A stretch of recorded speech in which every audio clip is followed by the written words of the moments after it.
Yo, we is back.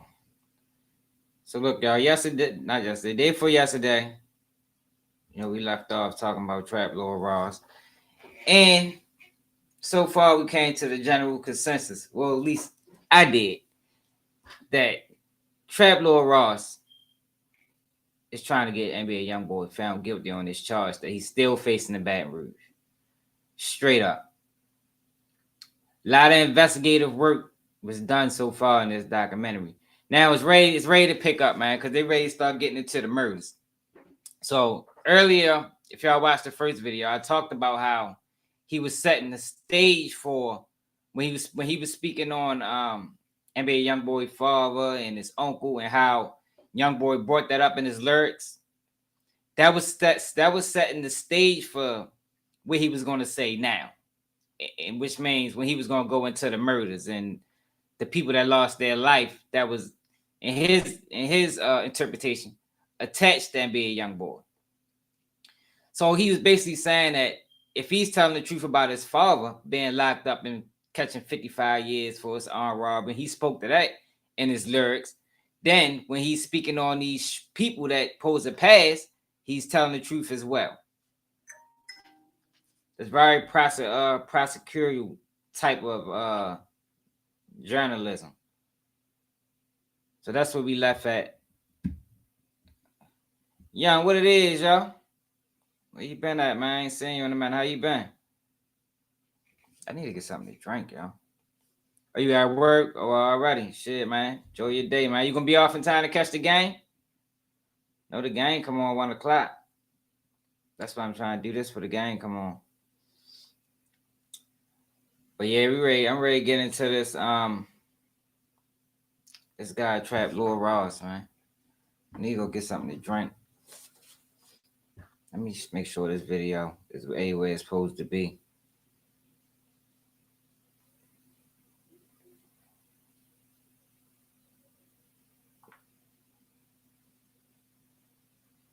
Yeah, shit, already. We should get it. Shit, we got a big one.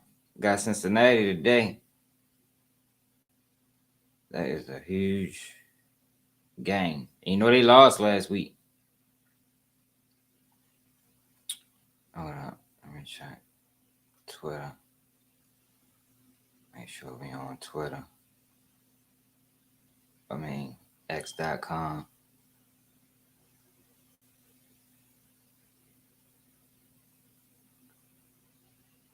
Right, get into this Trap Lord Ross character.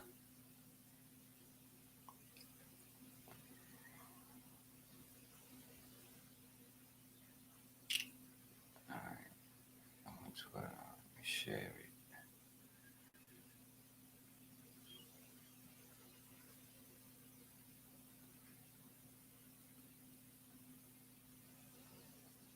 Yo, hold on. We ready to get busy. I'm just making sure I got this shared everywhere.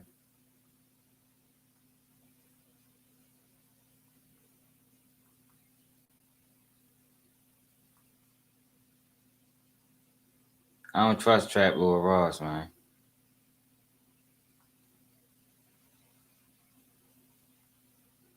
Like I said, yo, who does a 6-hour documentary on somebody, man? That's a lot of time, man. Ain't no way he that enamored with this guy's life to make him want to do a 6-hour documentary on him. And man, we can't forget that Youngboy still have a case he's fighting in Baton Rouge. And I think I did a video on it a while ago where they allow certain evidence to be presented in that trial. Because remember, they threw out the videotape evidence, but then they allowed it. I think I might have been one of the only bloggers that even covered that. I ain't seen that nobody else on YouTube, that they allowed that evidence to be brought back in the trial. All right, we ready to get busy.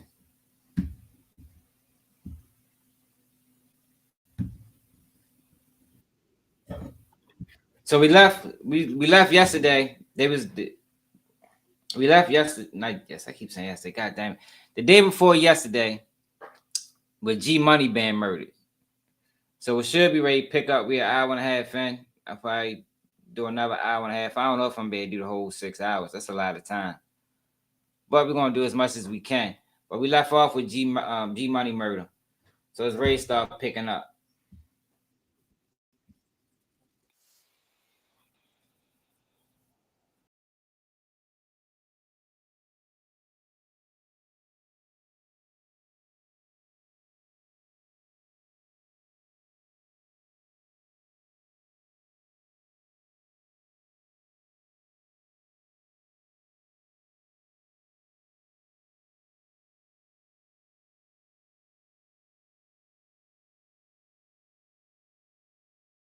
Oh, you can't hear it. Hold up.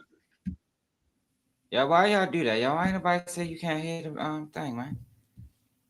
Y'all be tripping me out with that. I just sit here. No, you can't hear nothing. Don't say nothing. That's fucking crazy.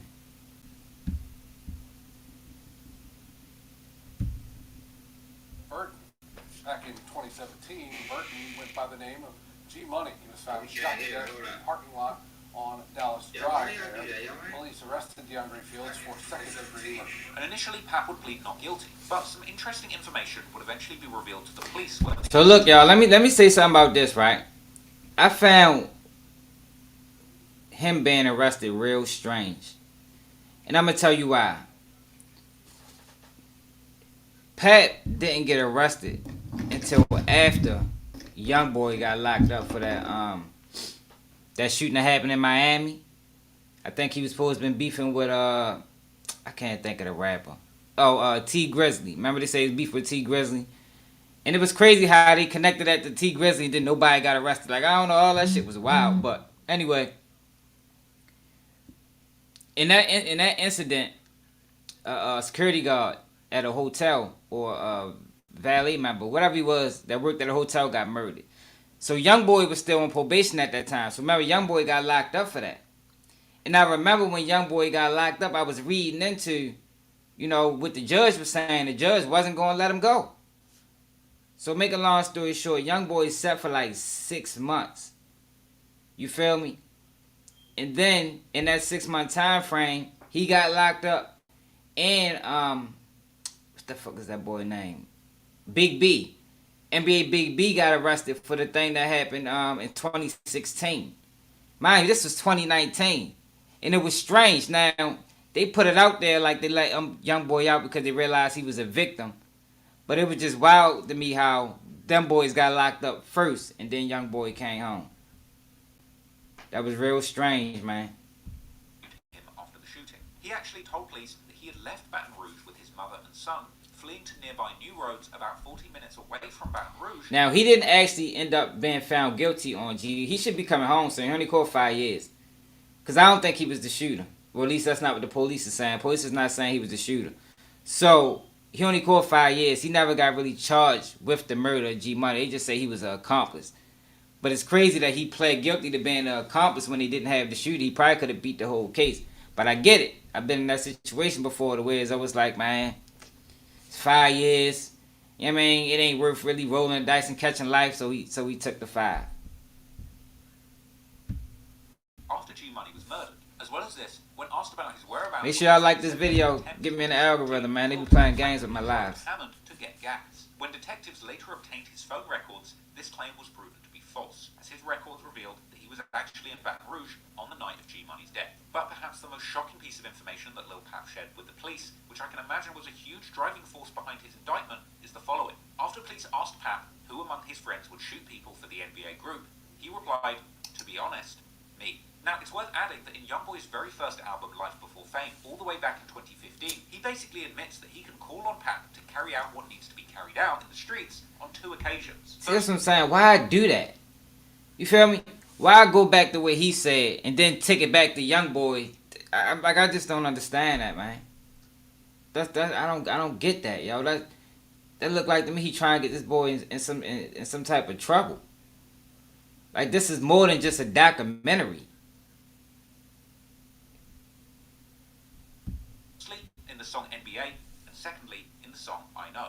Ultimately, Pap would end up pleading out on greatly reduced charges of accessory after the fact of murder and ultimately receiving a sentence of 5 years. Oh, for real, yeah. Pap would go back and forth Shit with the crazy, judge during man. his sentencing, saying that he is 37 prime time, what it 100% is. innocent. And interestingly, close friend of G Money, TBG rapper Fredo Bang, would later claim in numerous interviews that he did not believe Pap to be G's killer either.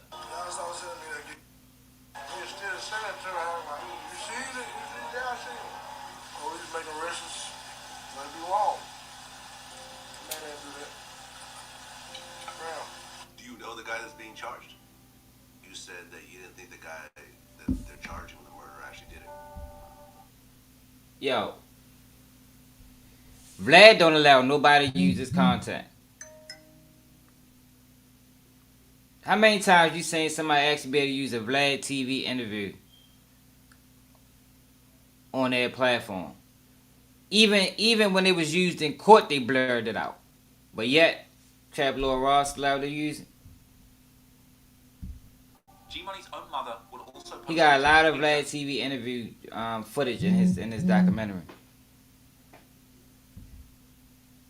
Saying they still haven't found the shooter of her son, and they're still looking. Whether or not you believe NBA Pap when he says that he had nothing to do with the incident, what is clear is that the NBA crew and Youngboy specifically. And make sure y'all like the video when y'all come in, man. Get me in there, man. Going forward, Youngboy and other NBA members would reference what happened to G Money in numerous songs and videos. The month after G Money's murder, Youngboy dropped his 10th project, Ain't Too Long.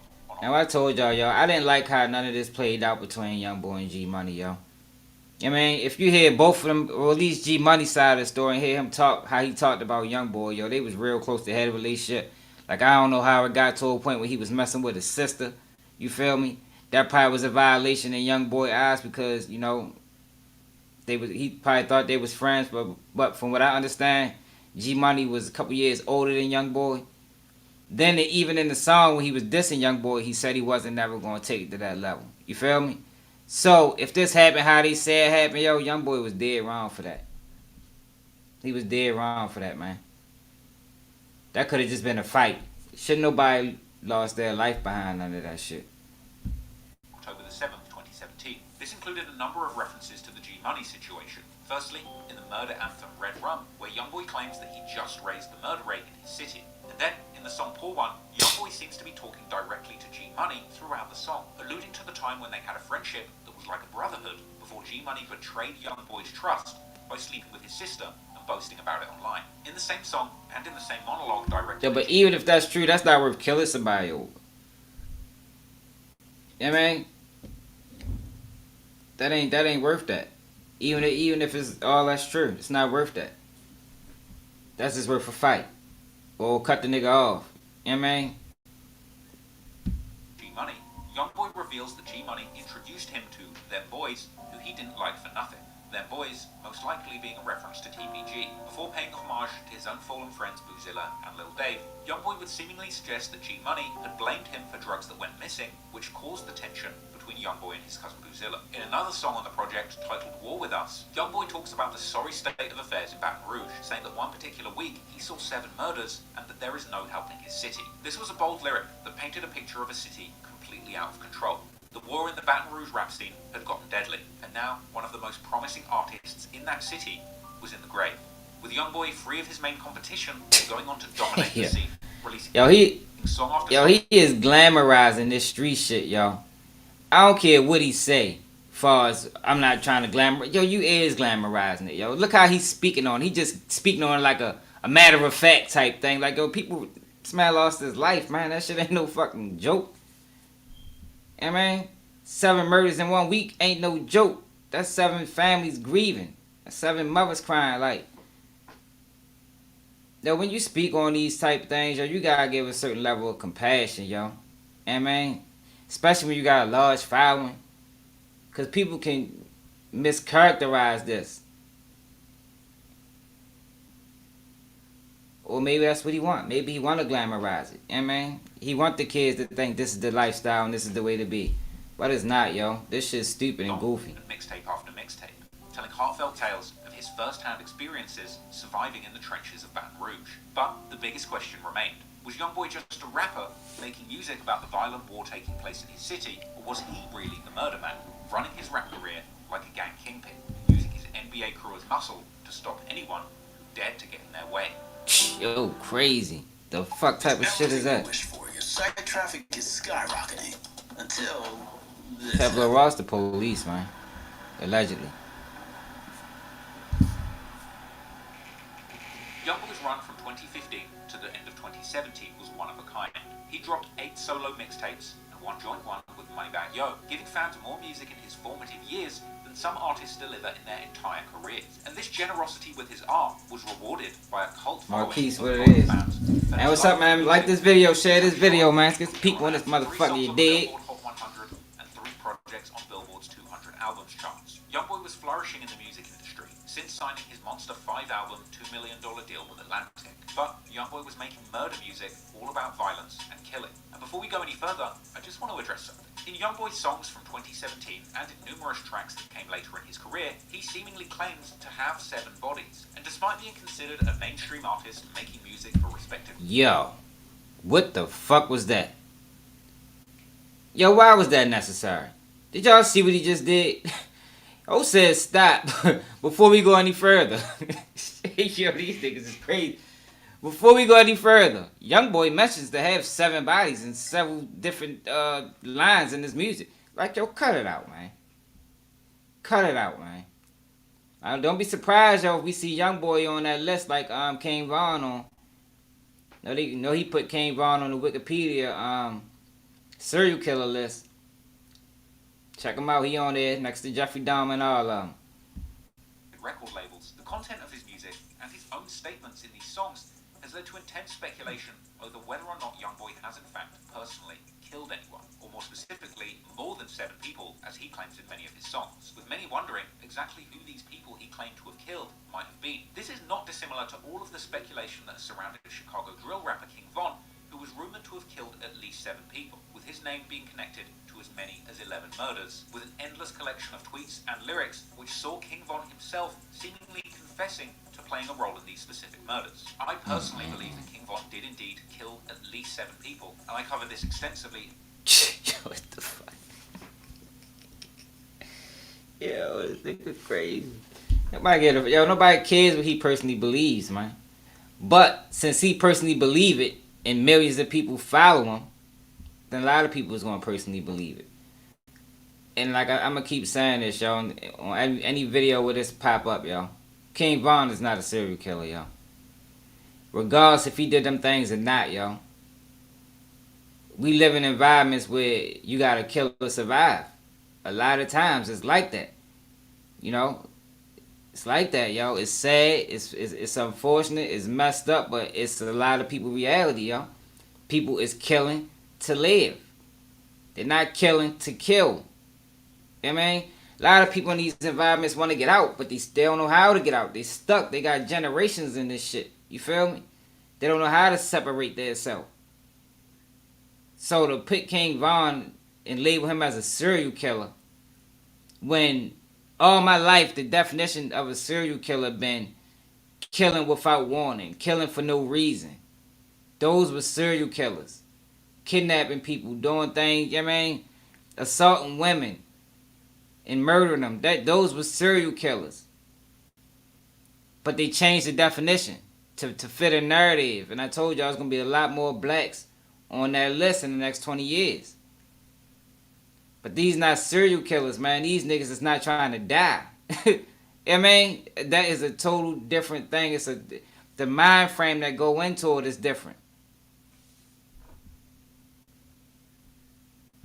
In my recent video, King Von, rap's first serial killer. But when it comes to Youngboy, it's much harder to say. After the alleged killer of G Money was revealed to have been an affiliate of the NBA crew, many people thought Youngboy had directly paid for this hit. Youngboy has released lyrics before and after G Money's death, suggesting that he was willing to engage in murder for hire, like the track Ride On Him, and years later, on his Richest Op album, rapping on the song Dirty Thug, that he just has to pay the fee. Yeah, every rapper say they paying for people to get killed, man. That's just a verse and rap. Every rapper do it. I don't think there's not one rapper that haven't said that before in a rhyme. For his shooters to leave people dead in the street. Also on the track Bitch Let's Do It, where Youngboy claimed that his gang would creep up and put his ops' heads on pillows. He would also rap that he used his dollars to send hits through the city, and that when this worked, he went on to go crazy with bodies. Also, Youngboy ready to go to prison, y'all. Go Where Tell I Go, him. Youngboy opens his verse confessing that he believes He not gonna beat that Baton Rouge case. Jail for the murders he's been involved in. As his career has gone on, more and more fans have... And I'm gonna tell you how this shit go. No, just like how I went with King Von. If these things is true and Youngboy, all they gotta do is get him off the streets. If they can get Youngboy off the streets, that's gonna make a lot of people feel comfortable with coming up and speaking. Just like with King Von, you see what happened once he died. Now you got all these allegations, all these people telling. That's how it goes. If they scared of him. Now if they respect him, you might not hear nothing. But if it's just a fear thing, once they get the person they feared of out the way, man, it's gonna open up the floodgates. You're gonna see a whole bunch of allegations, a whole bunch of telling. But I think he's doing the job in trying to get Youngboy convicted in this Baton Rouge case. As to whether or not Youngboy has killed, or whether he has at least had people killed. There's even a fan theory that Youngboy has a child for every person he kills. A theory partly supported by Lyric. Yo, what the fuck out of here? Yo. He did a lot of speculatory, and I ain't gonna keep pausing. I know y'all like, God damn, but you gotta pause it, yo. They'll give you a copyright. But yo, what the hell was that? Is even a theory? Like, who heard these theories? He going off of what one person said, and now he making it the general consensus that everybody, because a million people done watched this shit, that it's a theory that every time somebody die, he have a baby. Like, get the fuck out of here. Ain't nobody thinking like that, man. That's fucking senseless and stupid. On a leaked song that didn't end up on the album top, but was circulating in the days leading up to its release. A song apparently titled Soul Stealer, where Youngboy raps that he has guns with bodies on them and that he's part of a group that he had to kill to join. Ending the song saying that he's 7 up, but he needs 3 more, saying that he needs 10 bodies, 10 hats, and 10 mama baby souls. Which, if you consider the fact that he apparently has 10 or 11 kids at this point, could very well hold water. However... Yo, what the fuck out of here? Is he fucking serious? I need to have an interview. I need to have a sit down with Trap Lord Ross, man. Like, he can't... If he's this naive and serious, so he don't need to be doing these type of documentaries. He don't need to be speaking on rap. He don't need to be doing none of that. Ain't no way he that goddamn naive. And that's another thing, y'all. People be putting out stuff just for views and clicks and likes, yo. But this is people real life, yo. Like, this man is still living. He ain't dead. He gonna have kids that see this shit one day, but a lot of these bloggers, yo, they don't care nothing about none of that shit, yo. That shit is all about views to them, yo. And I hate that, yo. I never be that type of blogger, yo. Ever. I don't give a fuck how big I get, yo. I never consume this type of shit, this type of content. Some of the conspiracy theories on exactly who Youngboy may be referring to when he says he has over 7 bodies do seem like a bit of a stretch. The first person Youngboy is rumoured to have killed or had killed was one of the killers of Youngboy's childhood friend Lil Dave, with this speculation being based off a single Youngboy lyric where he appeared to suggest that he paid for vengeance for Dave after he begun making large sums of money. Years later, on the track F the Industry Part 2 on his album Richest Op, Youngboy would drop a lyric seemingly confessing to having had to kill somebody at age 16, but it's unclear who this may have been. But on the same song, Youngboy would also drop a menacing lyric saying that he witnessed somebody beating his mother as a child and that he killed them when he grew up. Whether or not you believe that Youngboy would be capable...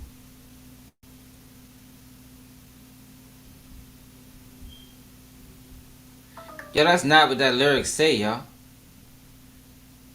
That lyric say, ever had a blank beat your mama and now that you're older, time to kill him. It didn't say he killed anybody. That was just a reference. That's how he feel now. But he just stamped it as that's what he really did. Like, yo, come on, yo, that's dangerous, man. ...of killing somebody.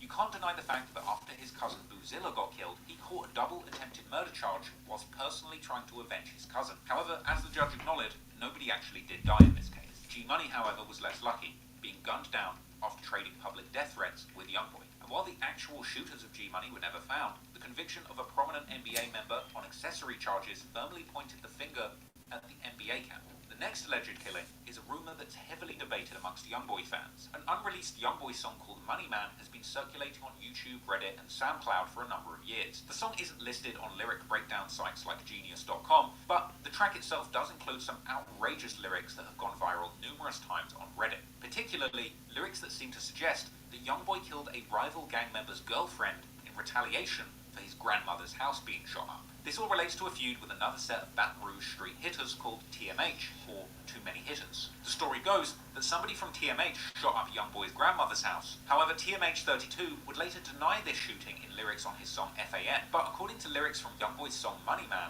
another person from TMH by the name of Hammer was actually targeted in a shooting, which unfortunately ended up claiming the life of his girlfriend. Now, while this is just a lyric and an unreleased freestyle, Youngboy fans on Reddit have desperately tried to solve this crime, with one theory suggesting that the victim was a 19-year-old woman by the name of Ernisha Barnes. The news would go on to report on the shooting, suggesting that she was a passenger in a car hit by accident whilst the shooting targeted. The motherfuckers gotta stop doing that, yo.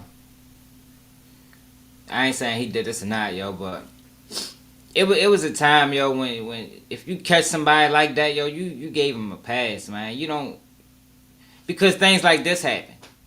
And a lot of these dudes nowadays, they shooting from across the street. Like, they doing like they doing a whole bunch of goofiness. So the percentage of you actually hitting your target is fucking slim. And I told y'all a million times, yo, in them type situations where you got a target and an innocent victim, the innocent person always get hit and die, yo, and the target survive, yo. That shit, I don't know why it's like that in the world, but it been like that since I was a kid, man. And that's what I'm saying. When you speaking on these things like him, yo, you got to make sure you throw that type of stuff in there. You got to fit that in there somehow. You know what I mean? To let people know this shit not acceptable. If no matter how it went, even if Youngboy ain't have nothing to do with it, for her to lose her life for no reason is not fucking acceptable. Driver. We also have now learned the identity and the name of that 19-year-old woman. Police tell us that it was about 10:15 last night when an unknown suspect in a red Chevy Trailblazer fired several shots into a car with 19-year-old Ernisha Barnes sitting in the passenger seat. It happened near Gus Young and 48th Street. We're told that Barnes was actually taken into a car. Hospital where she later died. That's what I was just talking about. Barnes died of Shooting into a car. to the stomach after police say a Yo, suspect traveling. that shit dangerous shit. Yo, we lost a little girl in my city, yo, Taylor Hayes, yo, for motherfuckers shooting into a car. That's dangerous, yo. The fuck is you don't know who in that car. Could have been a car full of children in that bitch. But these motherfuckers so stupid, and then they get presented out there like it's acceptable. The people do it. Shouldn't be shooting in no cars. Shouldn't be shooting at all. But if it ever get to that level, like I understand, I'm from the streets, some shit get to that level. You don't shoot into cars, man. In a red Chevy Trailblazer fired into the car she was a passenger in. Several sources said 2 other people were in the car at the time. It is believed that one of them, Ernisha's best friend, was the intended target. No one would ever think, suspect or imagine something like that happening to them, you know, their child, you know. However, despite fan theories that Youngboy was in fact responsible for this tragic murder, later on, 2 completely unrelated people would be taken into custody for this shooting. With it being Then why mention that? So you see what I'm saying? This the second time he did this. He didn't mention some shit that Youngboy had nothing to do with. So he put it out there like Youngboy had something to do with it, but then he backtracked it like, oh no, but somebody else got arrested. Like, yo, why do it? She don't need to be in the video. She don't need to be in the video. He claimed that the shootout stemmed from an argument and that the shooter was targeting the driver of the vehicle Barnes was in. Donnie Spencer was charged with first-degree murder for the shooting, despite publicly claiming to be innocent. And Ashley Taylor was charged with attempted second-degree murder and illegal use of a weapon for apparently shooting at a woman in the same spot just minutes before this fatal drive-by, with cops claiming that the 2 shootings were connected and that both shootings stemmed from an ongoing argument. Scotty Hunter tonight with the key thing that helped police make a very quick arrest. The man accused of carrying out this year's record-breaking murder in Baton Rouge, 27-year-old Donnie Spencer, is behind bars tonight. As he was loaded off to prison, he had nothing to say except one thing. Spencer is charged with first-degree murder and attempted first-degree murder after allegedly gunning. I bet his ass ain't smiling no more. He thought it was real funny. Probably ended up catching life. Let me tell y'all something, yo. Yo, when you get locked up for murder, yo, that is some of the stressful, most scariest thing. I remember when I was sitting, yo, I remember having dreams, like vivid, like dreams. Like it's crazy. I don't know what it is, but when you locked up, yo, your dreams be like extra vivid. That I did something wild and then got caught on the scene. You feel me? And that shit, yo, I'm talking about, yo, that shit is the worst feeling, yo. Being locked up, yo, with your life on the line, your life in jeopardy. That's not something you want to go through, yo. I had a cousin that was in there with me on the same charge. She was going bald in that bitch. Just from stressing. I mean, it can fuck with your mental, yo. Might not never be the same again, yo. And a lot of these people don't understand that, you know, because people get away with it. They think everybody get away with it, and everybody don't. I mean, I don't watch teenagers catch 50 years for murder. And now at 37, I was 19 at the time. I look back at it now, like, God damn, it was a fucking kid. They still in that bitch. I mean, like, yo, that shit ain't nothing to play around with, yo. Down 19-year-old mother Ernisha Barnes last Thursday in a drive-by shooting And on she had a Dutch child. Young at 48. This information put out on Friday, roughly 72 hours later. Fuck, she had a photo by shoot. the U.S. Marshals Task Force. Now, the rumour that Youngboy was involved in this murder has been widely considered to have been debunked, as Donnie Spencer would eventually be sentenced to 22 years for this murder. However, that hasn't stopped 22 rabid Youngboy years. fans from continuing to spread the rumour that the person who took the charge was actually just doing it on behalf of Youngboy to take the fall. Get the fuck out of here, yo. See, that's what I'm saying. Now he double back and put it back on Youngboy again. This guy gotta be stopped. Yo, he has to be stopped, man. Since he'd maintained his innocence during proceedings. And this rumour has been kept alive by yet more ambiguous Youngboy lyrics that Who heard of these rumors? woman being killed in the crossfire. I think he was searching for rumors. Nobody heard of these rumors. I ain't even never heard about that case. Youngboy seemed I'm the Murder Man, and even more recently on his 2023 album Richest Op, where he rapped on the song I Heard that someone got swerved on with. Yo, you know people do rap about things that they know. You know, they don't have to be directly involved. You know, you can do a whole you can have your whole rap career rapping about shit that other people did or shit that you seen. That don't mean he was directly involved in it in no way, shape, or form. His girl, she got hit, and all he heard was her last breath. Now, despite the fact that this particular murder has been solved with a suspect, No, right, what it is. Fans would continue to be desperate to try and link Youngboy to specific murders going forward. Youngboy himself would appear to be happy to contribute to these. Yeah, you're right, yo. Throughout his career, and that's another thing. How this man is not even from the United States, and so immersed in what the fuck is going on over here with black people. Like, yo, that shit is crazy to me. I'm telling y'all, think that man might be CIA or something, man. He's something. He got some type of connection. He's doing police work. And like I said in the last video, I think that his documentary on King Von was a big reason why they dropped them charges, yo. Was a major reason, yo. Because even though it came out that the police killed King Von, it was still on video that Lord Tim shot him. You see what I'm saying? So how did they drop them charges? How did they come to a conclusion of self-defense? Now, in Atlanta, this the rule on self-defense in Atlanta. You can kill somebody if you think that they are inflicting bodily harm on you or somebody else. But it has to be a harm that raised to the level of death. And the only way they can come to that conclusion off a fight is if they factor in King Von history.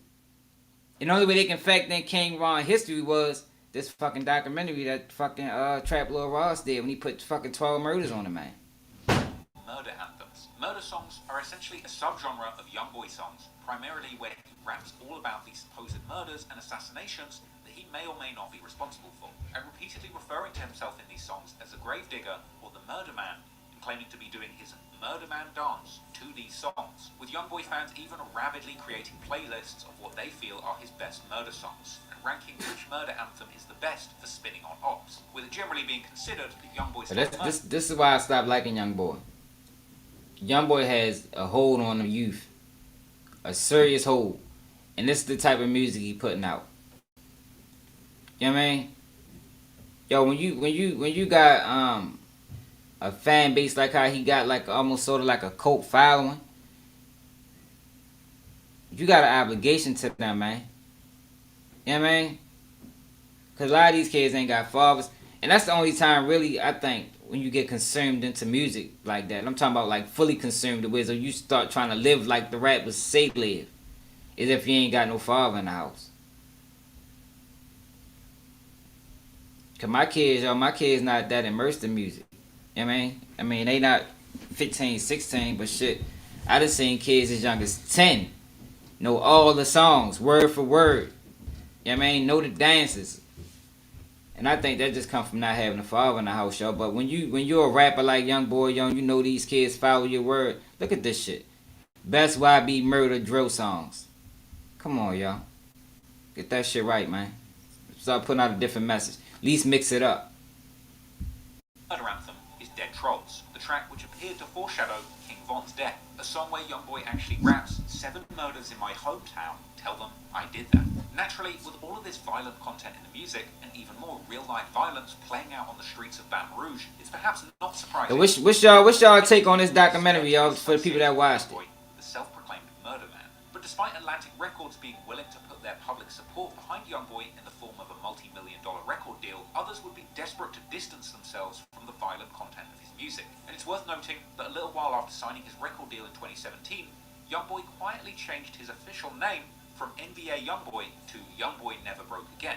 Apparently this was a tactical maneuver carried out to avoid a potentially costly and damaging copyright dispute with the real NBA, the National Basketball Association. The initials NBA are trademarked and intellectual property of the National Basketball Association. And ironically, had Youngboy kept using NBA in his name, he very well could have ended up getting sued and ended up very much broke again. With the National Basketball Association generally being a bit more of a family-friendly business that likely don't want to be associated with the sort of street activity that Youngboy's NBA are into. Unless your name's Ja Morant, of course, but we'll get into that later. Anyway, after resolving his name change and avoiding a potentially costly legal dispute Ja Morant lost, man. and after the murder of his biggest rival in the Baton Rouge His rap father scene, must wasn't there for him like that. with his label, would launch into a huge promotional campaign for his next project, setting the stage for Youngboy to have a meteoric 2018, which saw him break into the mainstream music conversation. In January 2018, he released his big commercial single, Outside Today. The song itself was interesting thematically, and perhaps foreshadows Youngboy's constant subjugation to house arrest. Only in this song,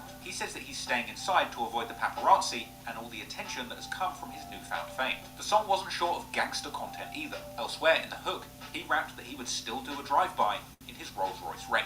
Youngboy goes on to make a pretty bold and shocking claim, stating that if you want to join NBA, you need to have caught a body, along with other lyrics where he claims to jump out and shoot at people's houses, describing the exact scenario where he caught 2 attempted murder charges after the murder of Godzilla. He follows that Yo, that is a basic lyric. Telling the truth, never capping in his lyrics. A bold claim, which is followed up by another ominous lyric where he claims to shoot his ops and their women.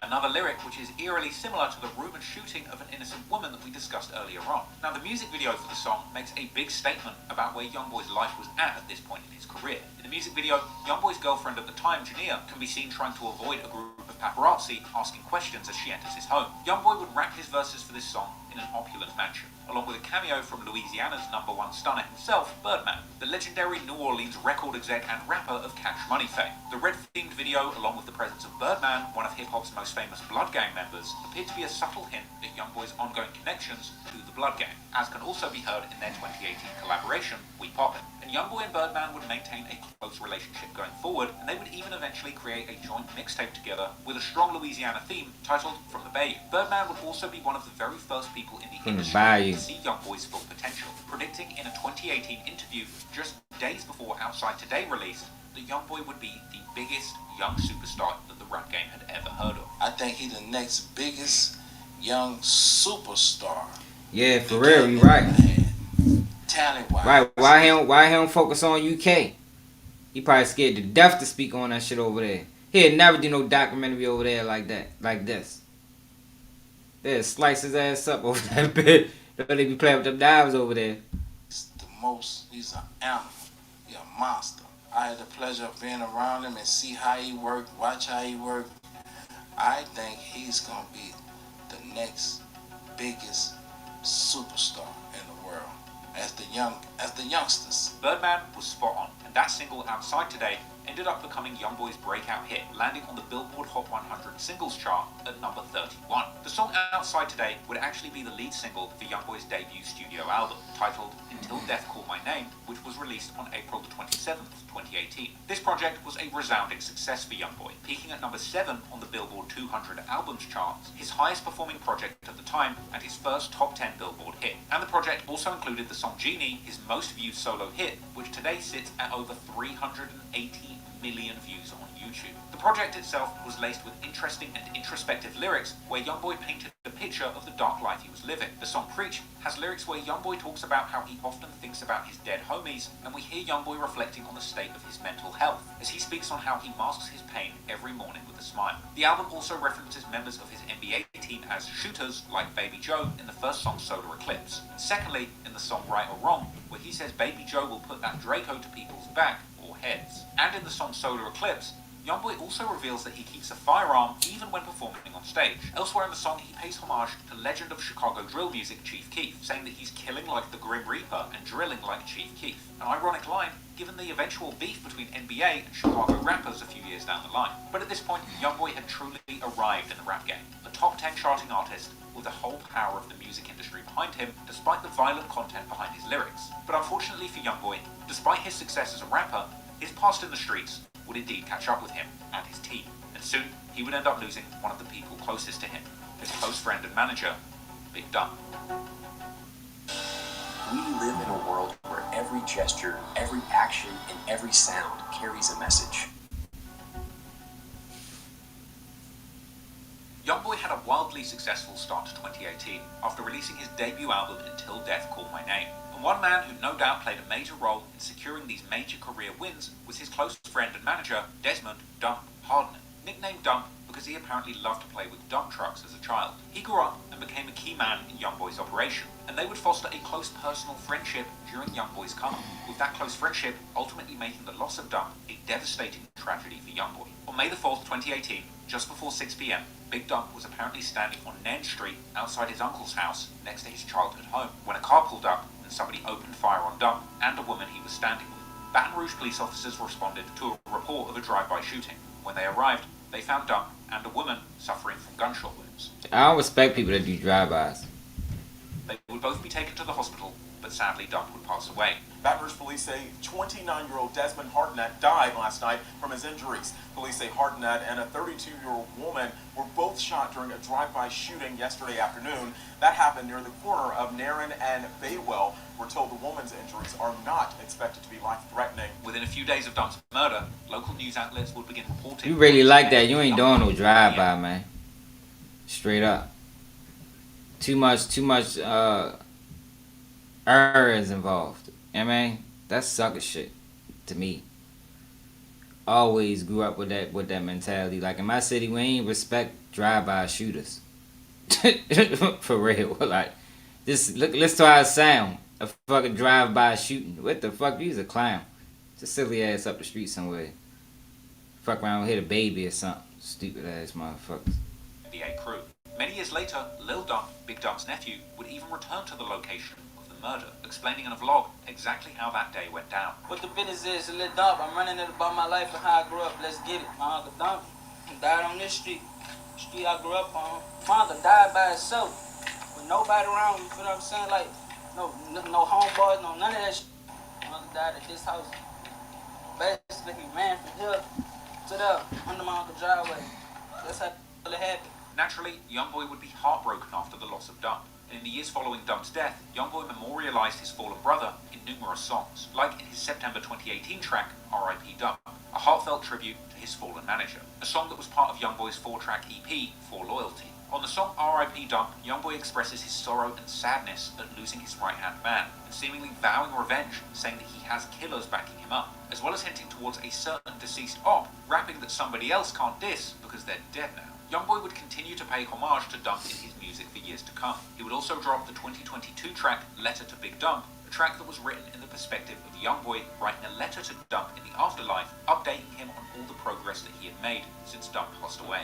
It would also include a lyric where Youngboy claimed to have had a conversation with the person who put a hit on Dump. with Fredo Bang confirming in a Vlad TV interview in 2023 that he did indeed have. But this man ain't just.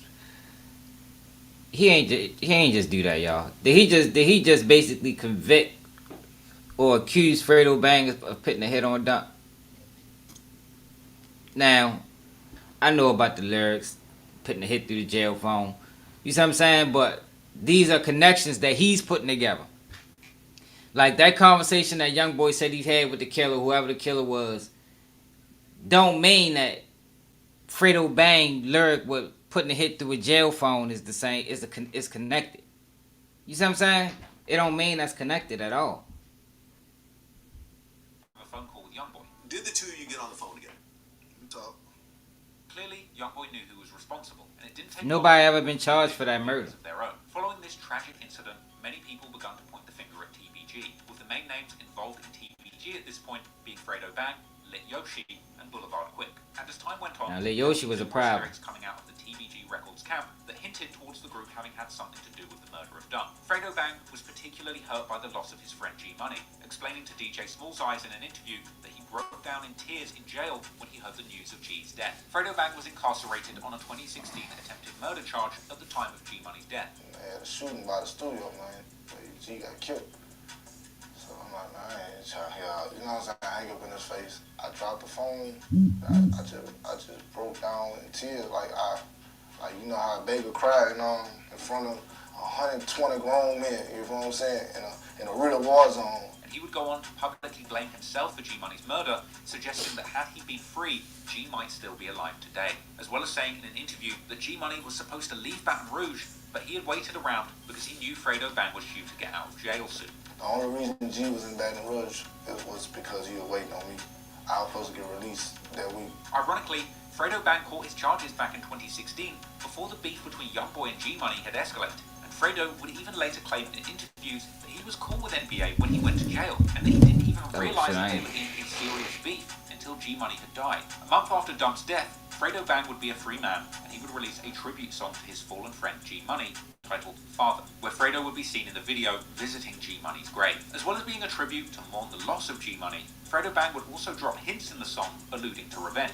At one point, hinting towards having placed a hit on someone from jail, and ending his second verse saying that now G Money is dead, he will have to sin again. But Fredo's lyrics merely hinted at revenge for what had happened to G. However, other, more disrespectful songs would be released not long after, sending suspicions through the roof. Fredo Bang and Boulevard Quick had a song called Body Bag, which released just 2 months after Dump's death. And in the music video, Fredo Bang was seen swinging around another Chucky doll. This is a reference to G Money's music video industry, which itself was a reference to Youngboy's video What I Was Taught. Something that signals to me a very personal message from Fredo Bang that all of these videos are connected. But beyond the visuals, the lyrics to Body Bag painted a shocking picture. Fredo would rap that they pull up on ops and dump the whole clip, and that TBG stretch people. The track had lyrics that said they put someone's homie in a box for dropping knots, i.e. spending money to place hits, and saying that they caught him outside the house, which describes the circumstances of Dump's murder. Boulevard Quick would again reference Dump, apparently running from the shooters, saying, "I heard he tripped over his shoelaces." And Fredo would seemingly call out Yoshi and Quick as shooters. Boulevard Quick even claimed to be shooting people. Yo, this nigga crazy.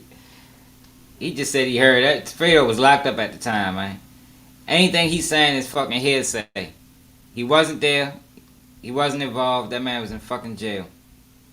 Window of cars, and that would be followed by Boulevard Quick's song And One, which also prominently featured a Chucky doll again. And in that song, Quick would rap that he would have died for G Money and telling Youngboy to go dig his friend up, as well as dissing Youngboy, saying that he went to jail for attempted murder without even shooting anyone. After that, another Fredo Bang song called Lot of Smoke dropped, and in this song, he would rap that he put someone on their back and that he's smoking on a fat man and that he's not dumping the ashes, as well as going on to rap, "I killed your partner, I ain't sorry." In January 2019, Fredo Bang would release a tribute song to his friend YNW Melly called Free Melvin, and in this song, he would seemingly name Boulevard Quick as his shooter and saying that he committed murder after murder, as well as lyrics where he claims that his friend caught a body and Fredo thanked him, going on to say that they were dumping clips and Free Boulevard, seemingly painting a picture of Boulevard Quick as indeed being Dump's killer. In September 2019, TBG rapper Lit Yoshi would also release a track called Blast It, which came with lyrics about walking people down in their own hood and making ops run, but still leaving them slumped, and and shooting them with 7.62 bullets. Yoshi would also later release and delete a track called Chase Down, where he appeared to describe the circumstances of Dunk being shot whilst with a woman who was screaming as he ran, and continuing to describe the scene where he claims to have personally chased someone down and left him face down, as well as claiming the whole city are against him and that he's always going to dump or shoot, and claiming to even have a $150,000 bounty on his head, but he's not scared and he's still making his ops run. One particular standout lyric was from his song Drake's, where he says he put it on that truck, an obvious reference to dump. Lit Yoshi would also release his new song Runts, named after the popular brand of Mary Jane, on 4/20/2020, and in that song he would rap that he's smoking on that truck while standing on what looked like a large dump truck, as well as dropping lyrics where he claimed that he'd carry their own hood and shoot them, and repeating the ad-lib "dump dump dump," which he said. Yo, it's like, yo, you can't even rap no more, man. Cause these motherfuckers are tied any and everything to real life.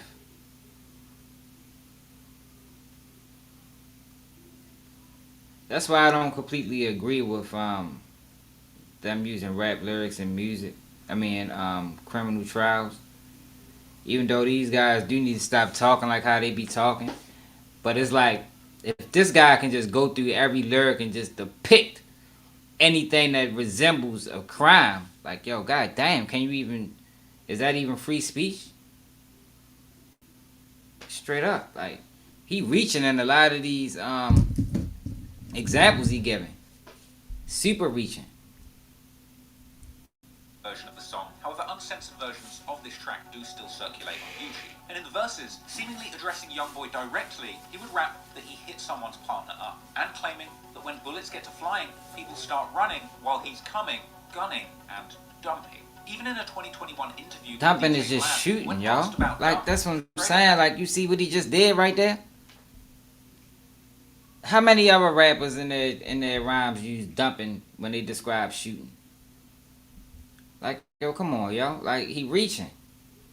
And seems to beam an enormous smile across his face before catching himself and then pretending to not know who Dump is. Then look at this. This guy named Dump ended up getting killed in May 2018. Yeah. Do you know what that is? I ain't never heard of him. Okay. Dump's murder was never officially solved, but the music painted a clear picture of who had the most to gain from Dump's death. And as time went on, more of those people would continue to make songs and social media. Now, when these boys get indicted, I ain't trying to hear shit the NBA crew. And so, about. Surprisingly, it was only a matter of months before a deadly retaliation would take place. Trap Lil Ross ain't had nothing to do with it. Individuals who had mocked Dump's untimely demise facing the exact same fate. Cause I told y'all in the last video, we give a lot of these bloggers the heads up is people will go to them before they go to the police because going to a blog is not snitching. So they get information that the police don't necessarily got. By summer 2018, the Baton Rouge rap scene was in the grips of a violent gang war between numerous factions. The 2016 murder of NBA Youngboy's cousin Boozilla was just the first in a chain of deadly shootings that would claim the lives of members on both sides. After narrowly beating 2 attempted murder charges trying to avenge his cousin, Youngboy would ultimately remain free to pursue his music career, but the NBA members... I'm gonna go to like 12:30, y'all. The game come on at 1 o'clock. ...against his rivals in the streets. The September 2017 murder of former friend turned rap rival G Money would see his friends from his crew TBG looking to avenge him, and ultimately that revenge would come in the form of the murder of Pick back up later on tonight. in May 2018. But the violence would be far from over. Before Boozilla was killed, he had released a song called Forgive Me, where he dissed another local rapper by the name of FL Doosa. Boozilla would be killed soon after, and that music video would be flooded with comments suggesting that Doosa had something to do with his death. On June the 3rd, 2018, violence would reignite once again on Kentucky Street, which is interestingly... See, but early in the video, he said Deuce ain't have nothing to do with it. Somebody actually got locked up for Boozilla death. So why bring this shit back up? Like, that's what I'm saying. Like, he double talking. Very street that Youngboy and his NBA affiliates shot up in retaliation for Boozilla's murder. And it would be here that FL Doosa, along with 2 other gunmen, would be involved in a shootout on 2000 Kentucky Street. According to the police, one person was shot 3 times in the back, and another was hit in the arm and leg, with cops finding 27 shell casings in the street. Reportedly, one of the victims was BBGD, who was shot in the back, and according to a news article, one of the victims even identified the shooter as FL Dusa, as well as another person who was not initially named, but later confirmed to have been taken into custody. Rumours would later circulate that BBGD had cooperated with authorities to identify Dusa as the shooter, partly due to TBG rapper Lil Yoshi seemingly telling fans that Dusa was doing 5 years due to NBA members ratting on him, and he denied wanting to beef with NBA members, saying that they will rat on people, ultimately telling them to slide for Boozilla. I won't go to jail. Them boys free Dusa. Dusa already doing 5 years. I don't want to go to jail. I don't want no smoke with no BBG. All of my boys.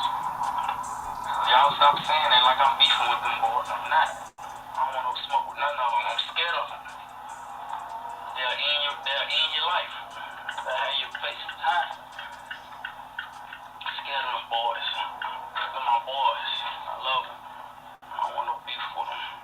Better start sliding for their own people that's dead. Or people who very much. Yoshi would go on to insult Youngboy and the NBA crew, suggesting that when someone dies, the whole NBA gang claim responsibility for that one body, likely a reference to G Money. Somebody died, the whole city rip on one body. That's crazy. When somebody died, the whole city will get on Instagram and rip on it. And ain't got nothing to do with it. It's crazy. But it wasn't just That man said the whole city. He just put this shit on NBA Youngboy, you know. But his words was the whole city a rep on. He didn't specify NBA or BBG or whatever gang them boys claim or crew they claim. But that's what he did. Confuse the people. Boulevard Quick also called out NBA members for allegedly snitching on Dusa and claimed that Youngboy was too scared to live in Baton Rouge. You know the real. You told on Dusa, got the man in penitentiary, and you told the people you couldn't live down here, so y'all relocated to California. On social media, Boulevard Quick was continuing to diss the NBA crew in his music. He would release a remix to Youngboy's own song, Walk With Us, in June 2018. See, Boulevard Quick crossed the line, man. He got to talking about that boy mother. That was too much. He crossed the line with that shit. Keep mothers, children, and man, keep them people out of street beef. Like, I don't know what year that shit became cool, y'all. I think Chicago brought a lot of that into the world, man. I'm gonna tell y'all something, y'all, that people don't normally say. I need to do a video on it, yo. Chicago culture then fucked up the streets, man. All this dissing the dead and getting on live with your apps and going to people's graveyards and like all of that started in Chicago, yo. For people that's not old enough, people, the rap industry, people in general was not doing this shit until Chicago came out and it got glorified like it was cool.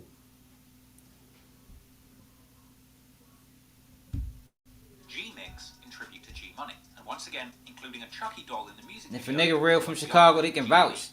That's Chicago culture, yo, and that shit fucked up the black community. It featured an intro that showed people pulling up to Youngboy Street on 38th and Chippewa and shooting someone. Just think about, for the people that remember, yo, when Chicago hit the scene, yo, they hit the scene hard, yo. It was probably like 15 Chicago rappers. I mean, like notable ones. Now you got 3. It's like they serve their purpose. They put them out there to get their message out there so it can latch on city to city. And then they, yeah, man, got him out of there. You don't even hear from Chief Keef no more. What happened to Chief Keef? Boy don't even rap, but he still got money somehow. I don't know, yo. Chicago done fucked up the world, man. Fucked up the black community with that culture, yo. That culture is very hazardous. You know, that's why I like hitting innocent people and killing females, all that shit come from Chicago, man.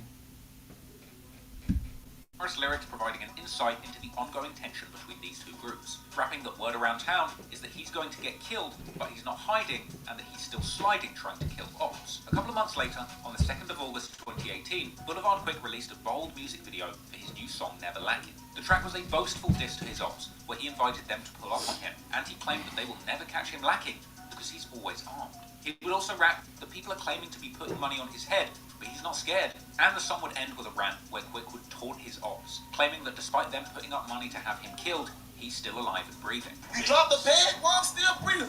I got breath in my body. Fake ass boy. A little while after this, Hey, yo, that video ain't say that, yo. Like, where is he getting this unreleased? Go back and watch that video. I forgot what the name of it is. Just type in Boulevard Quick name. At the end of that video, you do not hear him say that. You don't hear him say that. Of a Youngboy song would circulate where Youngboy dissed G Money and threatened to shoot someone like the last gorilla, a reference to their crew, Top Boy Gorillas, TBG, with Quick reacting to this snippet after a wave of people tagged him, saying everybody Youngboy knows, including his mother and father, are hoes. I tagged him and I see this here? I got that up. Your mama's, your dad's, everybody you roll with. But Quick wasn't done there. He would also be seen on social media telling a story about OG33, saying that he beat him up in jail and that 3 requested protection from him and Fredo Bang. 3 in the dorm with me. He had just came to the dorm that night. That morning, I walked up to his bed, woke him up, punched him in his, stomped him out. He on himself and told her and checked out. Told the people he cannot be around me or Fredo Bang. Yeah, that was 3 said. He cannot live around me or Fredo Bang. Clearly, Youngboy wasn't discouraged by the beef or the threats. And in September 2018, he would have the successful release of his latest project, Decided, landing at 41 on the Billboard 200. However, the tension really escalated when Youngboy's mother Sharonda came into the picture. She would appear on IG Live in October 2018 and begun responding to death threats in the comments, telling viewers that she keeps a big gun under her bed. As the live went on, somebody would comment that Fredo Bang and Boulevard Quick want to get Youngboy. Goddamn, all these fucking trolls. Trolls.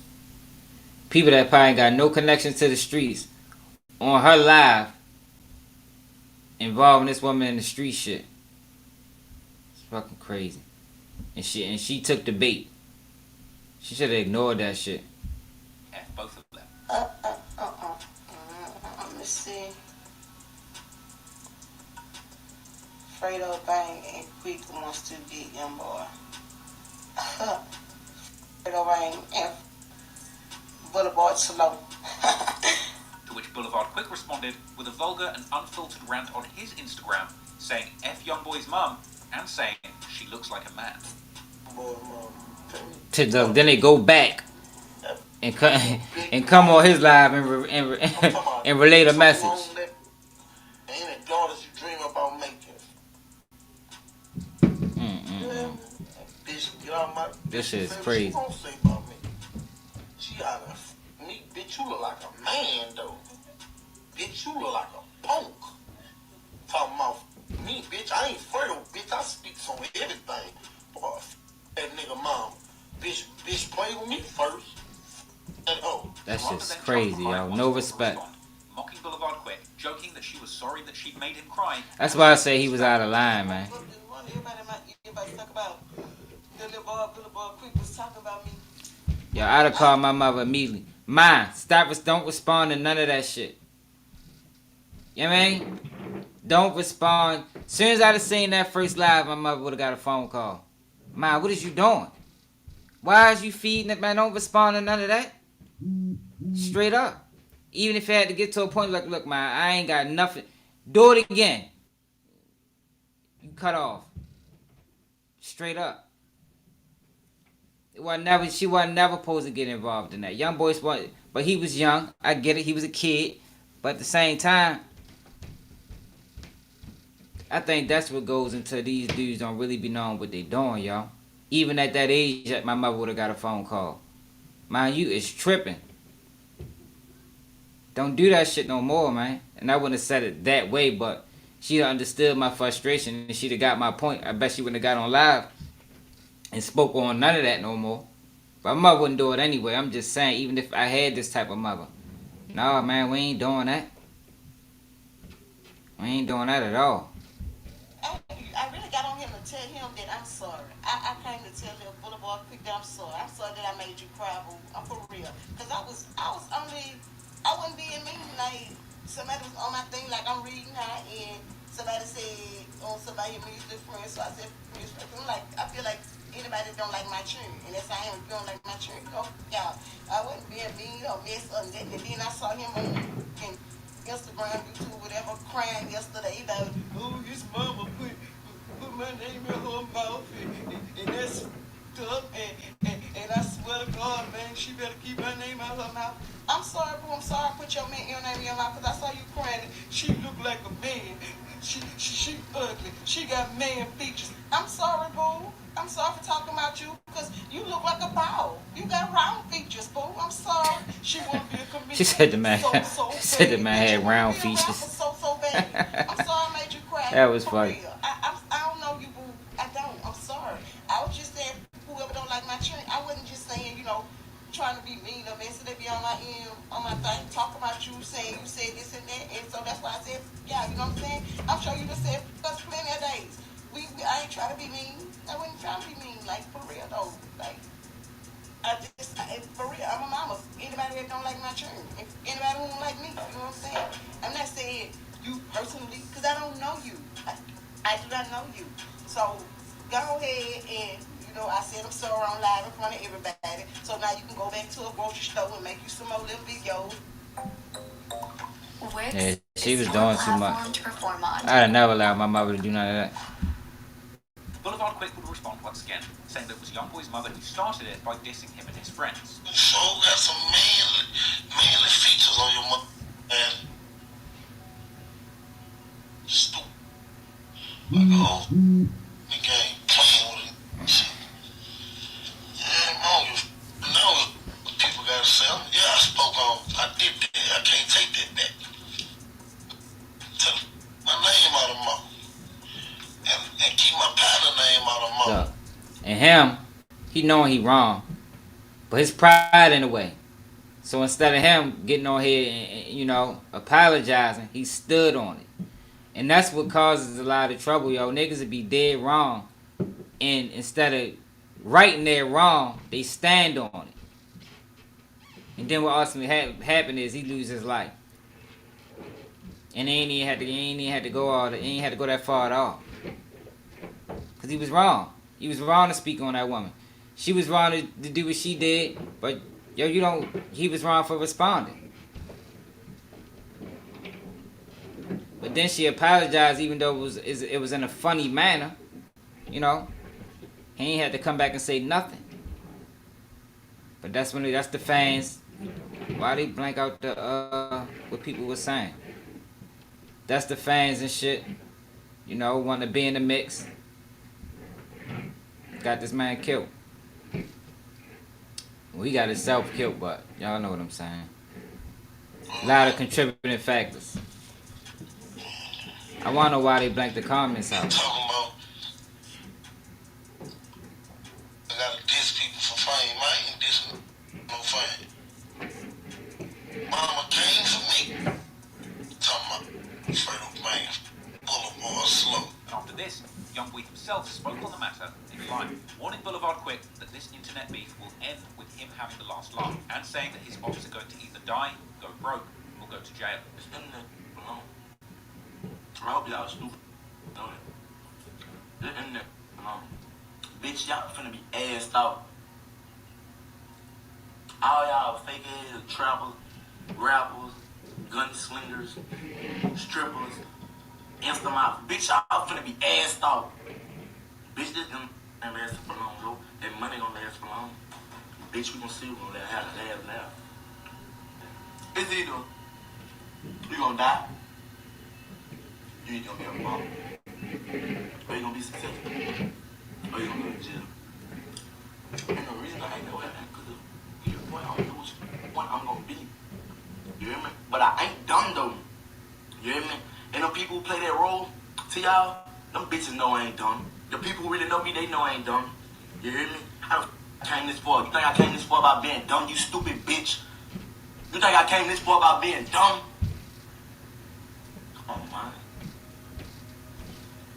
Now he showed them comments. I wonder why he doing that. Why blow out some then show others?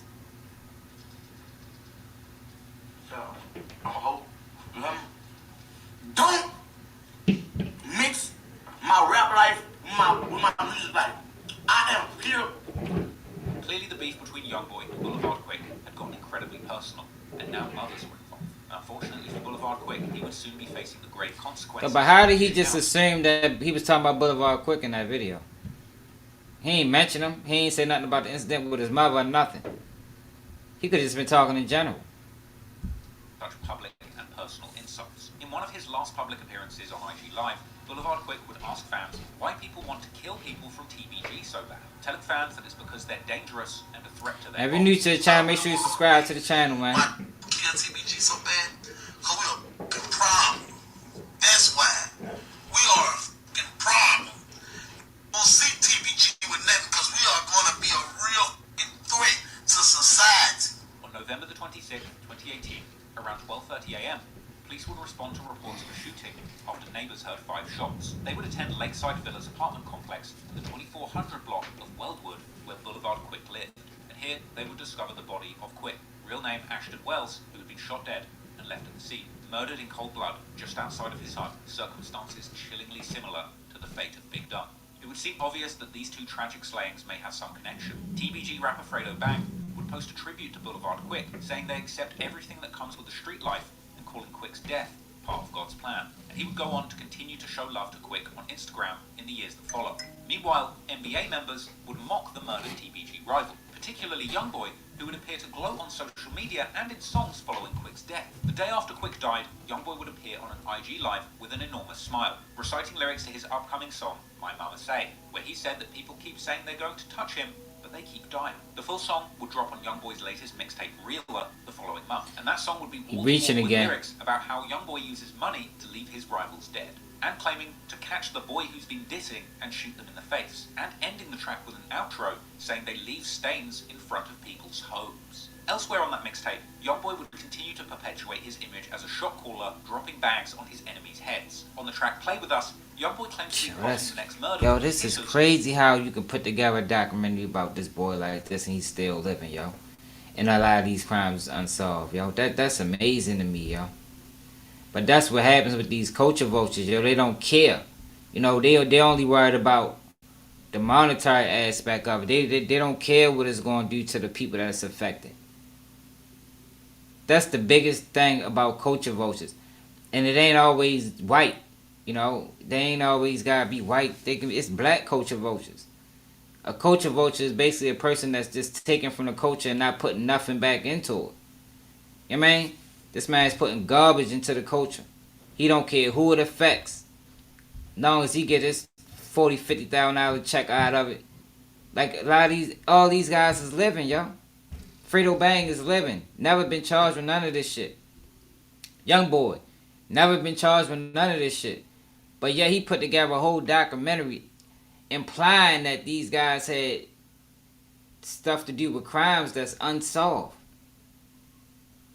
Like, I don't see how these niggas sleep at night, yo. Like, I don't, yo. That shit fucked up, yo. Explaining his expectation for somebody to be killed in exchange for a check. That was followed by more lyrics. Then using rap lyrics to make his case. You might just say everything he ever rapped was real. I mean, how can you just nitpick and say this is real, this ain't, this real? Just say all of it shit. The nigga never lied in the rap. You know what I mean? Might as well. Like a lot of these connections he making is loose. They real loose connections, man. And he reaching. If the authorities try and link him to the hit. Then there's the song Valuable Pain, where Youngboy admits his killers look up to him and that he hopes all of the bodies he was responsible for don't catch up to him. But Youngboy would go on to drop much more pointed hints about his connection to Boulevard Quick's death later in his career. A leaked Youngboy track called Impact surfaced in the summer of 2020 and had lyrics where Youngboy seemed to suggest that he had Boulevard Quick killed in direct retaliation for disrespecting his mother. He would also flip lyrics from Quick's War With Us G-Mix. In that song, Boulevard Quick rapped, All I Say Is What... It's entirely possible if these things connected that them boys could have moved on their own. Youngboy ain't had to send no word. He ain't had to drop no money. He ain't had to do none of that. Them boys could have felt disrespected and moved on their own. If that's the case. But that's not the case he making. You know, he making the case that Youngboy was directly involved with these crimes by putting money on people.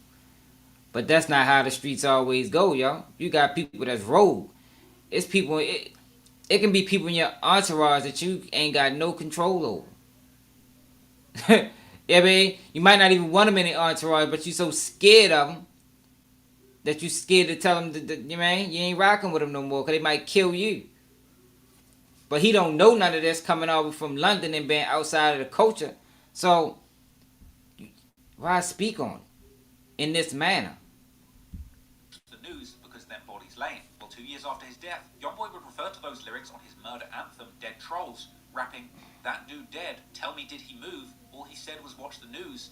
Talking Channel 9, I need to turn it to 2. It was 2 victims, ain't make it through." Now this is a deep lyric, as it was local news network Channel 9 WAFB that would report on Quick's death, both on their website and TV broadcast. And the death of G Money in 2017 was announced on WBRZ News 2, another Louisiana news program shown on Channel 2. Youngboy would also reference putting his ops on Channel 9 again years later in the song Channel 9 on his 2023 mixtape Richest Op, where he claimed, once again, to be the murder man, and sneak dissing Boulevard Quick, saying his ops weren't quick on their feet. And in one more crazy lyric that seems to connect to this situation was on the track 1.5 from his album Don't Try This at Home, where Youngboy seems to refer to the situation where Boulevard Quick dissed his mother, rapping that his mother heard what he said about her and told Youngboy to leave him dead, with him rapping that he caught him and a few weeks later busted his head.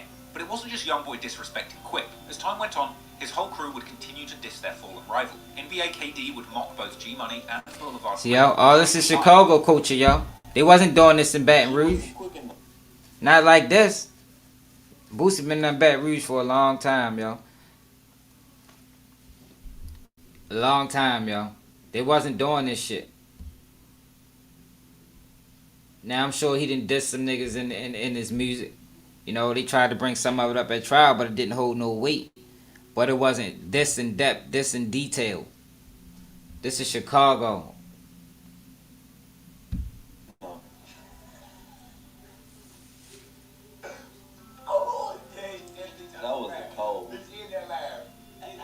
Some people believe NBA Big B to have had something to do with this due to numerous lyrics where he claimed to have rolled up a fat op.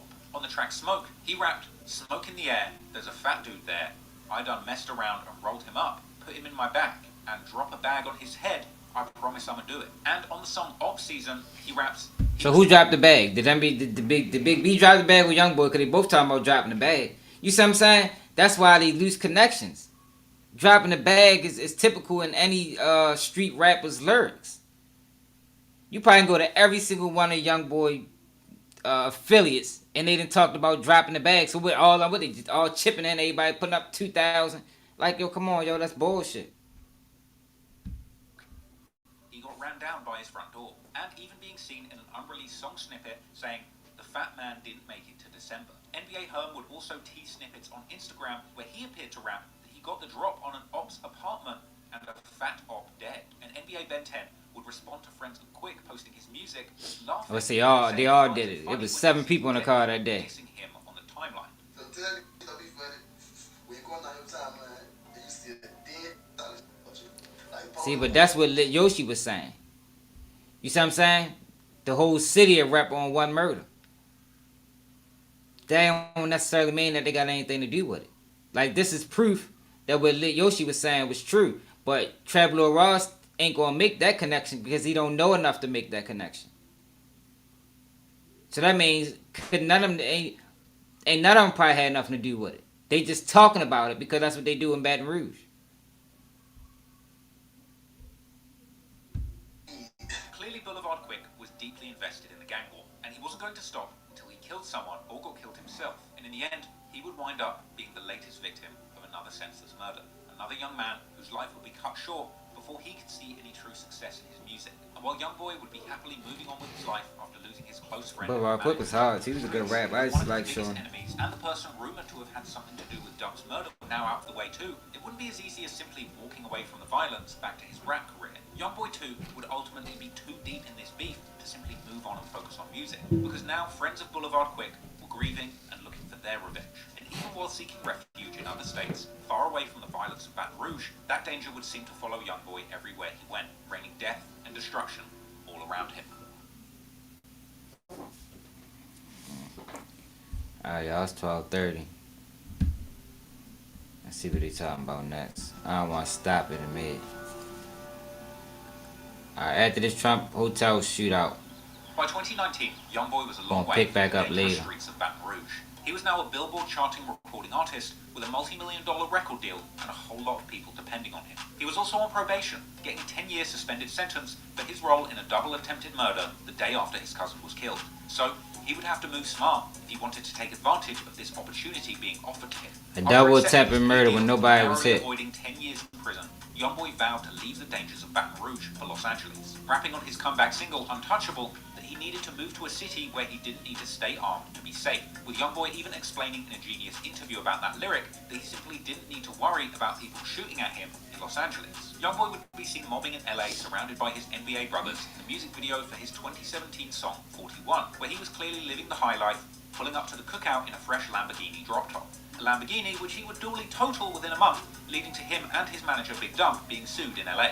Youngboy's life was truly chaotic wherever he went, but he'd be better off crashing a Lambo in Beverly Hills than he would be crashing out and gangbanging in Baton Rouge. So his team kept him out of the streets and in the studio where he could focus on making more hits, and those hits would continue to come thick and fast. By this point, Youngboy had dropped an insane 14 full projects, with 8 songs charting on the Billboard Hot 100 and an insane 11 projects charting on Billboard's 200 album chart. At the start of 2019, Youngboy one of the hardest workers in rap industry. I don't think it's too many rappers out working Youngboy for real. States for nearly 101 weeks straight, Probably ain't. with it being claimed that he had racked up a whopping 8 million global views just on YouTube per day, giving him yet another reason to go by the nickname Top, which he apparently got from his grandfather originally. Youngboy wasn't just having success, he was becoming one of the all-time greats of the rap genre. With his unmatchable work rate, creativity, and realness, by just age 19, he had cemented himself as one of the top rappers to ever do it. And no doubt, all of this success was having a devastating effect on the enemies that he had left behind in Baton Rouge. And Youngboy would continue to use his music and position at the top of the rap game to taunt his rivals and drop clues about the goings-on in Baton Rouge's gang underworld. His first release in 2019 was the song Kick Your Door, an aggressive home invasion anthem where Youngboy rapped about kicking in doors and doing robbery. Hey yo, this man just called it a home invasion anthem. Get the fuck out of here. What is a home invasion anthem? Can somebody explain that to me, please? What is a home invasion anthem? Is it a song that you listen to when you ready running somebody's house? Like, yo, come on, y'all. This guy, yo, somebody put it into him, please. He called it a fucking home invasion anthem, but then in the same breath, say he not glorifying this shit. Ain't no such thing as an anthem for home invasions. Fucking goofy. Somebody slap this shit out of Trap Lord Ross. I ever caught him on the streets. A tribute to an incarcerated homie. The track was an aggressive murder anthem where Youngboy would boast confidently about having people killed for disrespecting him or his people or speaking on him. He would seem to diss his former crew turned ops TBG, saying that certain people used to run his city, but now they Joe called it a home invasion anthem. Saying that his ops will become What victims the and fuck? will use. These lyrics seem to be a cloaked reference to G Money and Boulevard Quick, 2 rappers from rival crew TBG who had been gunned down during their beef with NBA. And no doubt that their surviving friends, Fredo Bang and Lit Yoshi from TBG, were furious about the ongoing disrespect after losing their close friends. And unfortunately for Youngboy, soon his beef in the streets would collide with his music career with disastrous consequences. In April 2019, Fredo Bang releases his latest project, Big Ape, an album that saw him repping his TBG flag with pride and dropping numerous songs that included cloaked threats towards Youngboy. On the opening track, Shoot, he dropped numerous lyrics claiming to be putting money up for people to be killed, even saying outright, when it's beef, nobody's safe, even if you're rich. Throughout the project, he would drop hints towards putting prices on his ops' heads, and it was clear from Fredo Bang's lyrics that TBG wanted Youngboy gone. And it would only be a month after that project released that the real-life violence would continue to play out on the streets. But this time, trouble wouldn't play out in the slums of Baton Rouge. In fact, the gang warfare would follow Youngboy to the sandy beaches of Miami. In May 2019, everyone's favourite rap music festival, Rolling Loud, would be set to take place in Miami. And Youngboy... Man, that year in Rolling Loud, that shit was a setup, man. So many rappers got locked up down there, it was ridiculous. festival in what would be a hugely lucrative and high-profile performance. Youngboy was booked to play on the Sunday, May 12th slot where Kid Cudi was headlining, but this was a star-studded weekend, and many of the biggest names in the rap game would be in town to perform at this event. Lil Durk was due to perform on Friday. Saturday saw Lil Wayne, 21 Savage, Kodak Black, and Chief Keef touch the stage, and on Sunday, fans would see Lil Uzi, Gucci Mane, G Herbo sharing the stage with Youngboy. However, all of these crews in town at the same time, no doubt there would be interconnected beefing going on. That shit was a setup. Apparently, early Friday morning, Youngboy was attending a strip club party with Young Thug, who was due to perform Saturday, where apparently somebody popped off a few rounds at the party bus that was driving between venues, an attack which TMZ reported was targeting Young Thug. Young Thug and his entourage became the apparent victims of a drive-by shooting that went down this morning on I-95. The shooting happened on Interstate 95, and Youngboy's TBG nemesis Lit Yoshi would later rap on the song Cutter, which dropped a couple of months later in June 2019, that he caught him on the interstate, 7 swerved, I was bussin', seemingly a reference to the shooting on the interstate and naming fellow TBG affiliate 7 Hardaway as the driver. But unfortunately, Youngboy, that was only the beginning. Is he serious? So he basically is saying that Lit Yoshi was Lit Yoshi even down there that during this weekend? Like, is there any proof that he was even at Rolling Loud? Like, how he just make that connection like that? What beef did Lit Yoshi have with Young Thug? Fuck the fact that Atlanta is 3 hours away. He takes it all the way to Baton Rouge and put it on them boys. Beginning of the trouble, because at this point it seemed that his ops were in town and on the hunt to try and catch Youngboy lacking. Lit Yoshi would actually be seen on social media that weekend. Alright, he was down there. Miami, listening to Fredo Bang's album and holding a rifle, seemingly looking for Youngboy. On Sunday, the 12th of May, He looked for Youngboy, but he shot at Young Thug's bus. Geolocation tagged to Sunny Isles Beach, Florida, warning his ops that he doesn't care who they are or what they did, he will up his gun on them. Fans would warn Youngboy that the location tag on his tweet meant his ops might be able to locate him, but it was unfortunately too late. Youngboy's enemies would work out that he was staying at the Trump International Hotel and Beach Resort in Sunny Isles, Miami. Apparently, Youngboy was traveling with a large crew that included his girlfriend, as well as OG3 and several other unnamed affiliates and family members. As Youngboy left the hotel with his entourage to make his way to the Rolling Loud Festival performance, the group would be ambushed by a black Cadillac outside the hotel. According to reports, somebody opened fire from the Escalade towards Youngboy's entourage, prompting return fire from members of his crew who had their own gun, with court papers later explaining that Youngboy, his family, and entourage were traveling in a 2-car convoy that was shot up drive-by style, with the front car that carried his mother and friends being shot first, with Youngboy and his girlfriend in the second car that was then also shot at. This would be a chaotic scene, and Youngboy's girlfriend, Kaylin Marie Long, was hit in the shoulder and later taken to hospital. But the biggest tragedy of all would be a case of incredible bad luck, as according to court documents, in Youngboy's car was a bag full of guns. And when shots started flying, members of Youngboy's entourage returned fire with apparently legally registered firearms. And apparently, at some point in the chaos, Youngboy himself was given a gun and begun shooting back too. Authorities later described... Yeah, I told y'all, this is what I was talking about when I said, when Youngboy got locked up for this shit right here, Big B got arrested, and Lil Pab got arrested. Yo, that shit is strange to me. Now, I ain't putting nothing on him, yo, but that was wild. Big B got arrested for a charge that happened in 2016. This was 2019 at this time. A charge that Youngboy was already on probation for, in which he was in jeopardy of violating his probation for this incident. That was wild. Standing at the valet section, firing rifles wildly. Mind you, you on papers, you heard he had guns in his hand. As 3 bystanders were hit in the crossfire. At the time, the judge said that she was not letting him go. He was going to prison. He sat for 6 months.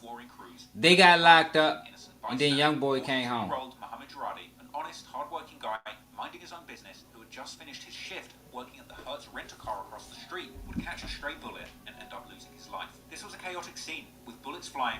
Straight up, he ain't lying. Who the fuck need the first 48? Eventually, the police would especially Trap Lil Ross documentary. Crime scene, and footage would circulate showing people being detained at the scene.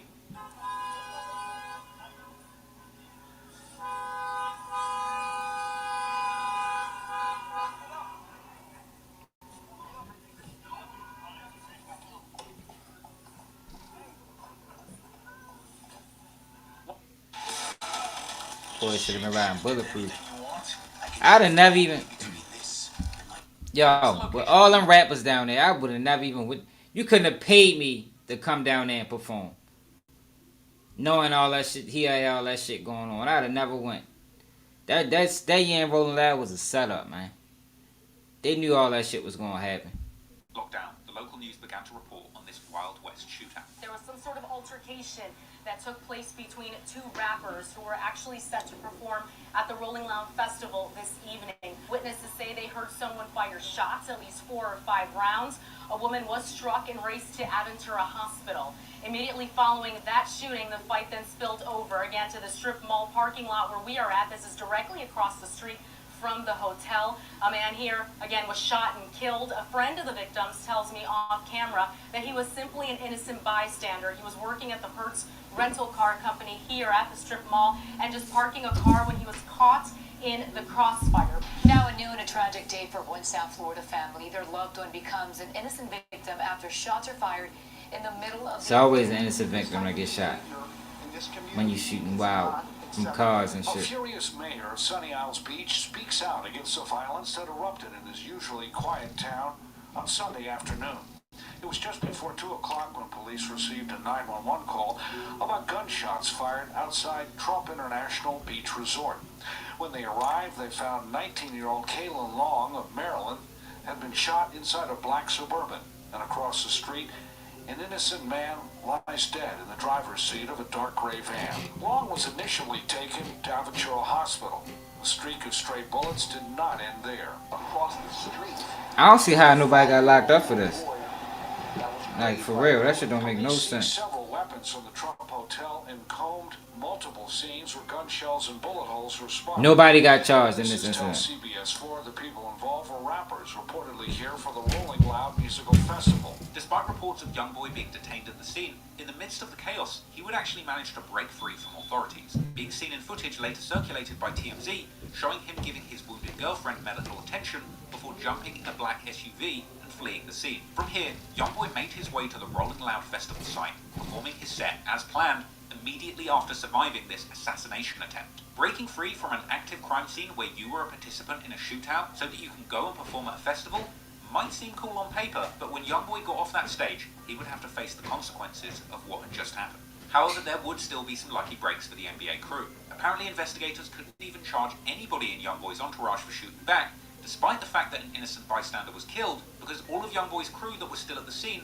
claimed self-defense, and the state of Florida has a stand your ground law in place, whereby if an individual truly believes Yeah, but Baton Rouge wasn't trying to hear none of that shit. to protect themselves or to prevent a crime, they can potentially be immune from prosecution. The cops said that they were apparently looking to determine who had shot first, as whoever shot first could apparently be charged with first-degree murder of the innocent bystander, even if it wasn't their bullet hitting them. In order to try and ensure that Youngboy wasn't held liable, his legal team described the scene as an assassination attempt of which he was the target. He's an absolute victim. There's no question. Police investigated it. They talked to him. His car was shot up. He was leaving the hotel. He had his mother in the car. He had his girlfriend in the car. And somebody came up, and I don't know what the weapons were. I don't know if it was an AK or what it was, but they opened fire and lit him on fire. Youngboy and his label Looked like an AK where them bullets, where them windows were shattered. man who died, but it's unclear as to whether or not they were taken up on this offer. And Youngboy's lawyer had said that apparently he felt terrible about this and that he had wished it had been him that was killed rather than the innocent. He just glossed over the fact that Youngboy violated his probation. Like, that was the most important fact in all of this, that he violated his probation. Man, it was also initially reported that apparently Youngboy had refused to cooperate with law enforcement who wanted to know who had initiated the shootout. But Youngboy later said that that was just miscommunication and that they hadn't really been given enough time to try and convince Youngboy to speak to them about the incident, suggesting that he was scared to cooperate. With none of the actual antagonists who shot first, So he's willing to cooperate, but he's scared. The consequences of this incident would still fall on Youngboy's shoulders. And due to the fact that he was already on thin ice because of the 10-year suspended sentence he got for the attempted murder charges in 2016, a week later, he would have to return to Baton Rouge for a court hearing where he was swiftly put back behind bars, with TMZ reporting that he had been jailed once again for violating his probation. This would be numerous violations, including being seen holding a gun in public and being caught in the presence of NBA Boomer and Ben when the terms of his plea forbid him from associating with them. And apparently the judge had also claimed to have seen a video on social media of Youngboy antagonizing his ops. Now, this was supposedly a social media which the judge claimed she saw, but then Youngboy's lawyer, and myself included, couldn't even find. The judge said that she looked at a news feed regarding the article. I couldn't find it either. There was some sort of embedded I was blogging at this time. that she since tried to look up, and I don't think she was able to find. So she wants to see if the district attorney's office can find whatever videos they find. But I don't know what the video is. I haven't seen it. But based on some of the things I've read, I'm pretty sure the video they're referring to was a clip where Youngboy actually dissed blog site The Shade Room for covering him negatively. I'm so sick of the Shade Room trying to paint me as a bad person. What the f*** is wrong with you? I know whoever running this page is wrong. What the f*** is you worry about a teenager for? So it seems the judge kind of misinterpreted what he had done. But I don't think he was supposed to be on social media like that. Anyway, meanwhile, in Miami, the police would reveal to the public that they had absolutely no idea who the shooters were, but that they were looking for 3 suspects armed with an AK-47 and other handguns. Coincidentally, with this seeming to describe that very social media clip of TBG rapper Lit Yoshi posted just before the shooting when he was riding around Miami with an AK-47 listening to Fredo Bang. So, with Lit Yoshi still at large, Youngboy would be left in a Baton Rouge jail, reflecting... Yo, he just blamed that shit on Lit Yoshi. The fuck? Yo, he just blamed him. You know how many AK-47s it is in Florida? How he just blamed Lit Yoshi for that? He just said, well, Lit Yoshi still at large. Man, this guy is crazy, man. Nobody been charged for that shooting. Clearly, Youngboy himself was devastated by this sequence of events. He was trying to move on with his life and career away from Baton Rouge, but the violence and death would just continue to follow him wherever he went. Perhaps it was karma for the violence that he had claimed responsibility for. In the song No Understand from Youngboy's February 2021 project, Still Flexin', Still Steppin', Youngboy even speaks on this shooting, saying that as the bullets flew, he didn't have enough time to grab his own gun, and saying that Baba Osama shot back, a claim that is seemingly confirmed by Girardi's family, who is suing both Youngboy and Baba in relation to the shooting. And then in the next line, Youngboy seems to pay respects to that innocent bystander who lost his life, as well as the child who was grazed in the shootout, saying that he feels the pain of the innocent, and that when he did his time in jail following the incident, he felt nothing, as he felt that the pain that he went through was suffering that he deserved on behalf of the man who lost his life and the child who was grazed, who shouldn't have been dragged into his conflicts. Following the shooting at the Trump Hotel in Miami, Youngboy would remain in jail for 90 days before being released, but he would be seen in August 2019 looking like he put on some muscle, bailing out. See, that's why I told y'all. Before Youngboy got released, Lil Pab got locked up, and Big B got locked up. Jail and being picked up once again in a fresh Maybach. Youngboy would be seen. You can look at the dates. Mother, and he would later go on live with I'm family bullshit. in his garage upon getting home. Say something to me. Hello. Huh? They be making rappers cut their facial hair so they can appeal to the youth. I'm never gonna lie. I'm so serious. But they want to see it. They gonna be like, oh, bitch, let me grab it. What they saying, y'all? You still fine. He is still Alright, y'all. I'm ready to watch the game. It is He look like a Mexican. 12:53. Ravens game ready. Come on. Think we gonna pick up where we left off at.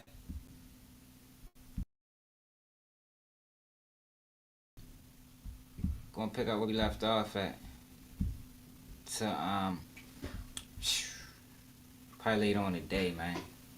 Probably later today. I'm trying to get some other content out.